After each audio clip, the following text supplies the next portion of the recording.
સુરતના મજૂરા ગેટ ખાતે આવેલા આયકર ભવન બિલ્ડિંગ જર્જરિત થઈ ગઈ હોય છતાં ત્યાં 300થી પણ વધુ કર્મચારીઓ કામ કરી રહ્યા છે। ત્યારે આજે અચાનક સ્લેબનો ભાગ ધડામ કરીને નીચે પડતા ભાગદોડી મચી જવા પામી હતી।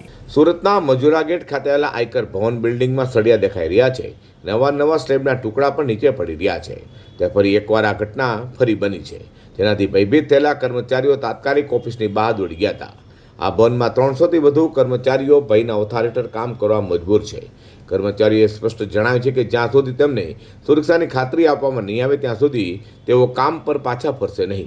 સુરત જેવા વિકસિત શહેરમાં સામાન્ય નાગરિકો તો ઠીક, પરંતુ સરકારી કર્મચારીઓને પણ આ રીતે જીવના જોખમે કામ કરવું પડે તે ગંભीर बाबत कही છે। मैं राकेश रंजन आयकर कर्मचारी महासंघ का अध्यक्ष हूँ। क्या घटना बनी है? घटना बनी कि आयकर भवन पे बहुत सारा स्लैब अलग अलग जगह गिर रहा है, कहीं चट्टान गिर रहा है तो कहीं कॉलम भी है, पिलर में भी बहुत जगह दरार है। आज एक ऐसा चट्टान गिरा कि जैसे कि उससे खिड़की तोड़ते हुए अंदर घुसा। एक कर्मचारी हमारे बाल बाल बचे। आज क्या मांग की है तंत्र से मांग है कि जल्द से जल्द इसका रिपेयर किया। तब जब तक रिपेयर नहीं होता है तब तक हमारे कर संग्रह कर, जैसा कि आप जानते हैं कर जो होता है देश को चलाने के लिए बहुत जरूरी है और उसके लिए हम लोग देश के लिए कार्य करते हैं।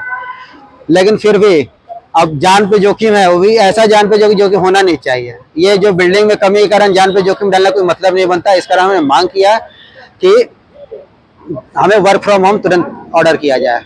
ત્યારે જોવું રહ્યું કે મુજરા ગેટ ખાતે આવેલા જર્જરિત થયેલા આયકર ભવનમાંથી કર્મચારીઓને અન્ય જગ્યાએ ક્યારે ખસેડાશે।